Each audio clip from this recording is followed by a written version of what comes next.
बहार ये दिख रही है, लेकिन आपका उत्साह हमको आनंदित करता है।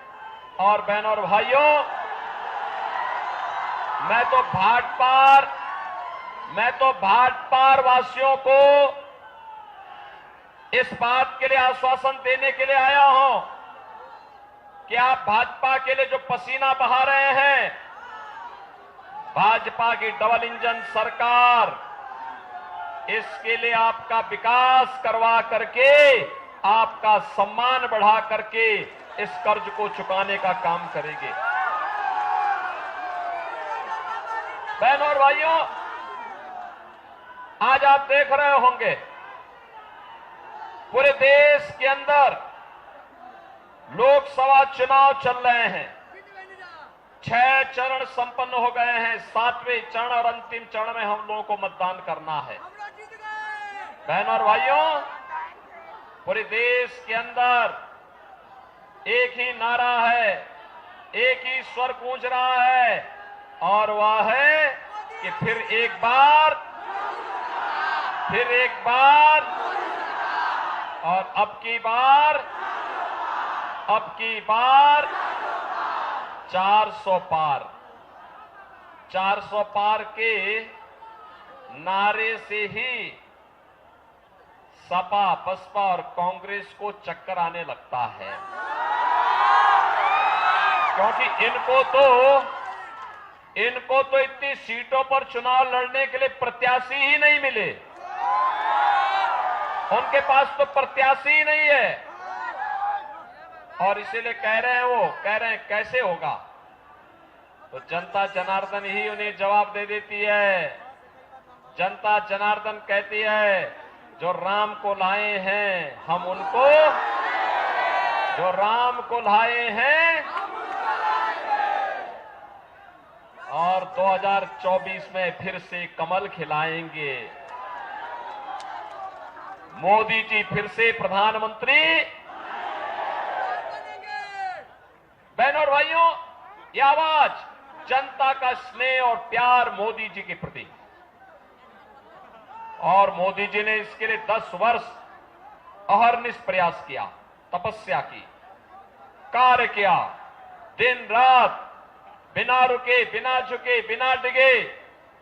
देश के सम्मान को बढ़ाने का हो, देश की सुरक्षा का मुद्दा हो, देश के अंदर विकास के बड़े बड़े कार्य हो, या गरीब कल्याणकारी योजनाओं के माध्यम से प्रत्येक गरीब के चेहरे पर खुशहाली लाने का कार्य।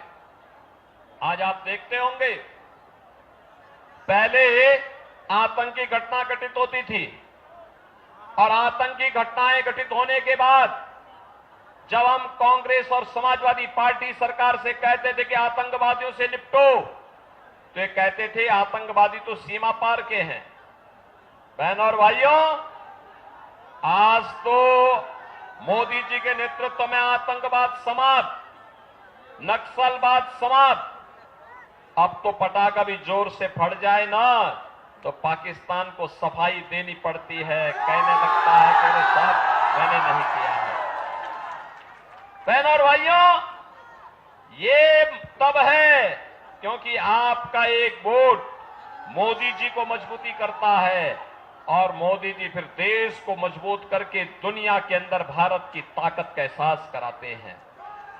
एक तरफ मोदी जी के नेतृत्व में भारत दुनिया के अंदर सम्मान प्राप्त कर रहा है, सुरक्षित हो रहा है, और दूसरी तरफ विकास के बड़े बड़े कार्य। देवरिया में भी मेडिकल कॉलेज बनेगा, एक सपना था, आज बाबा देवराहा के नाम पर मेडिकल कॉलेज बन करके प्रारंभ हो गया है।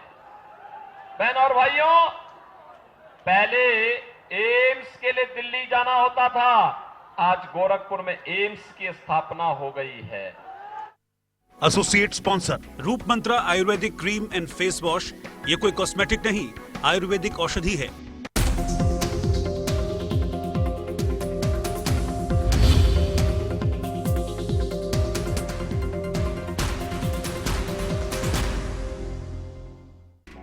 खास खबर के प्रस्तुत करता है डॉक्टर ऑर्थो आयुर्वेदिक ऑयल और कैप्सूल। अब दर्द भी घुटने टेकेगा। सह प्रायोजक हैं MDH देगी मिर्च का तड़का, अंग अंग फड़का। MDH की देगी मिर्च।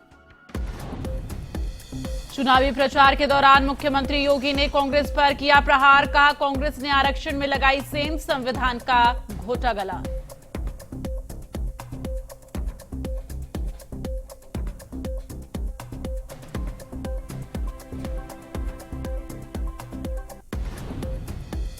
दो जून को केजरीवाल को करना होगा सरेंडर। सुप्रीम कोर्ट ने 7 दिन मोहलत देने की याचिका की खारिज। केजरीवाल ने सुप्रीम कोर्ट से मांगा था एक्सटेंशन।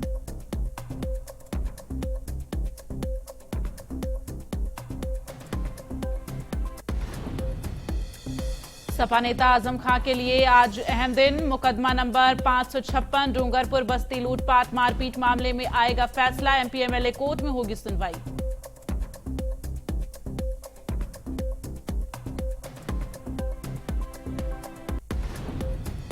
अभी और झेलनी पड़े गर्मी की मार। मौसम विभाग ने जारी किया अलर्ट। धूप में निकलने से बचे।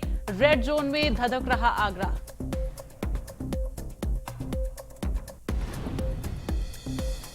चार धाम और हेमकुंड में अब तक 67 श्रद्धालुओं की मौत। केदारनाथ धाम में सबसे ज्यादा 27 मौतें। बद्रीनाथ में 21, यमुनोत्री में 13 मौतें हुई। गंगोत्री और हेमकुंड साहिब में 3-3 मौतें।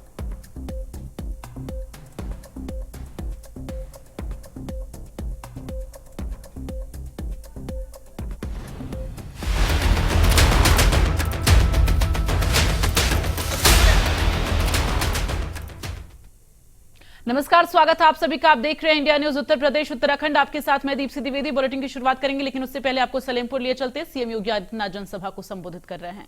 बनेगी, मोदी सरकार बनेगी तो बचे हुए गरीबों के मकान भी बन जाएंगे। मोदी जी ने कहा है भारत में विरासत भी रहेगी, भारत में विकास भी होगा, और उसी का परिणाम है अयोध्या में रामलला का भव्य मंदिर का निर्माण भी हो गया है। बहनों और भाइयों, एक तरफ विरासत भी और विकास भी, सुरक्षा भी, सम्मान भी, गरीबों का उत्थान भी, और दूसरी तरफ समाजवादी पार्टी और कांग्रेस का गठबंधन है। आप देख रहे होंगे ये माफियाओं के सरपरस्त हैं, अपराधियों को गले का हार बनाते हैं। कोई भी माफिया हो, खनन माफिया, भू माफिया, पशु माफिया, ये सभी माफिया समाजवादी पार्टी से जुड़े हुए हैं। और बहनों और भाइयों, इनके समय में दंगे होते थे। याद करिए इसी भाटपार में कैसे दंगा करके निर्दोष हिंदुओं को बंद कर दिया था। हिंदुओं की झोपड़ियां जलाई गई थी। तब मैं सांसद था, मैं आया था यहां पे, मैंने जेल से छुड़ाने का काम किया था उन लोगों को। हमने कहा ये नहीं होने पाएगा, और अगर कोई निर्दोष हिंदुओं को छेड़ेगा तो फिर बड़ा आंदोलन होगा। और बहनों और भाइयों, आज आप देखते होंगे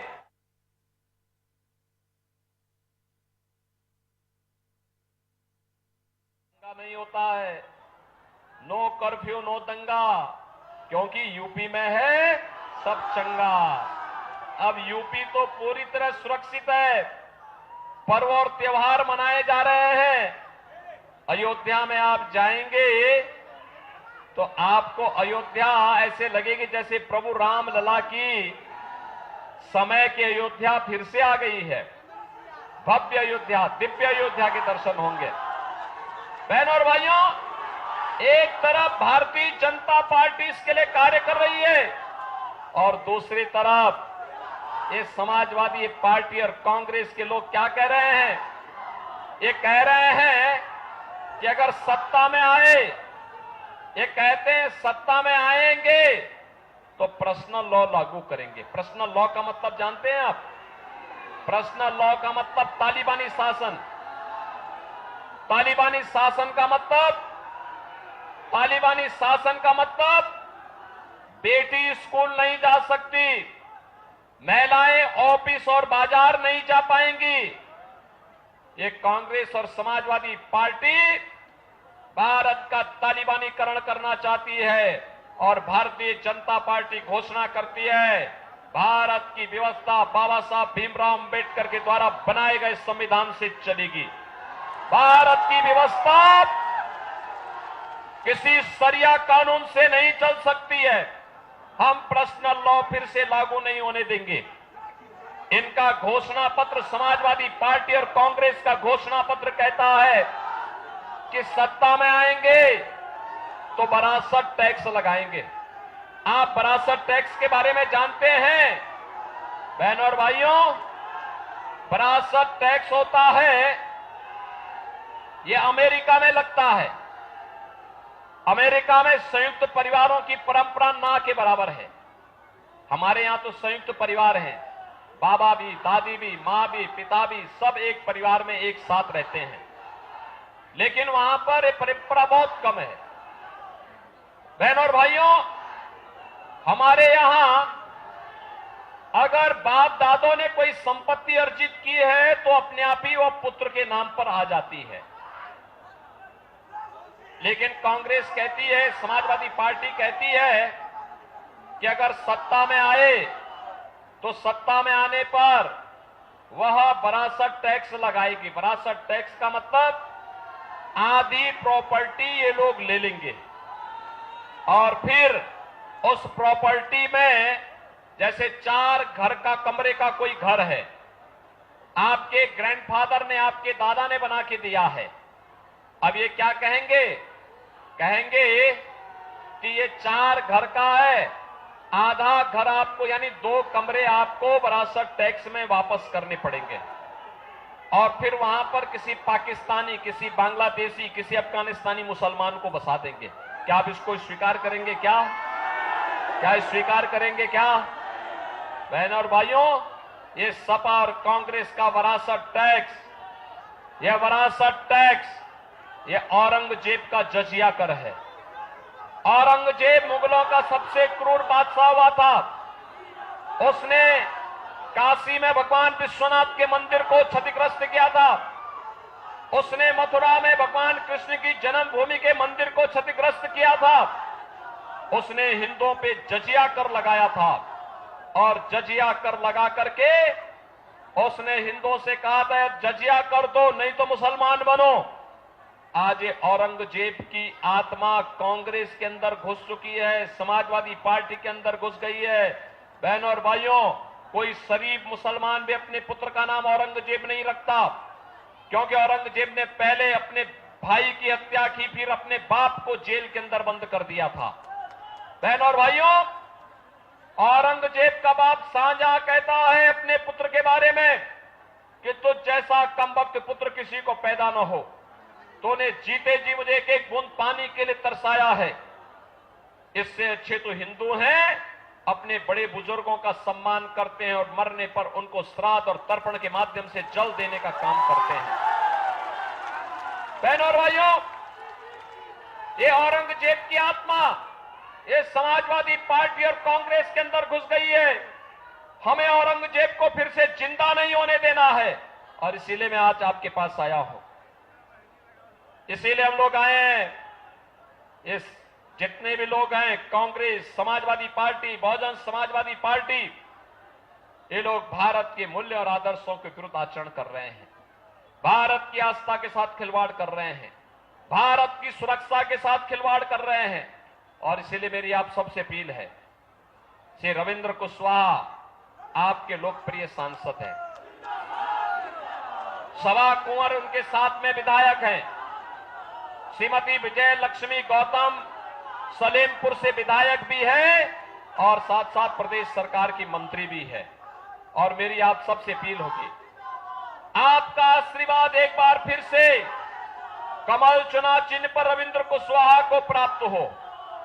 बहनों और भाइयों, रविंद्र कुशवाहा को जो वोट आपका मिलेगा, जो वोट आपका रविंद्र कुशवाहा को प्राप्त होगा कमल चुनाव चिन्ह पर, वह वोट सीधे मोदी जी के पास जाएगा और फिर एक बार मोदी सरकार बनाने में योगदान देगा।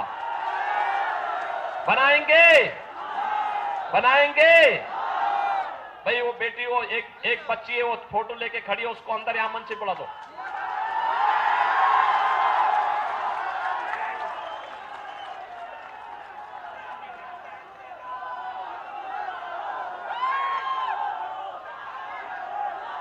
बनाएंगे, रविंद्र कुशवाहा चुनाव जीत के जाएंगे। कल और परसों 2 दिन का समय है, ये 2 दिन का समय देश के लिए देंगे। इसके लिए आपको 25-25 घर जाना होगा। जाएंगे। दोनों हाथ ला करके मेरे साथ बोलेंगे फिर, भारत माता की। और उन 50 घरों के सभी मतदाताओं को 1 जून को मतदान कराना है, कमल चुनाव चिन्ह पर कराएंगे। तो फिर मेरे साथ बोलेंगे, जय श्री राम, जय श्री राम, जय श्री राम।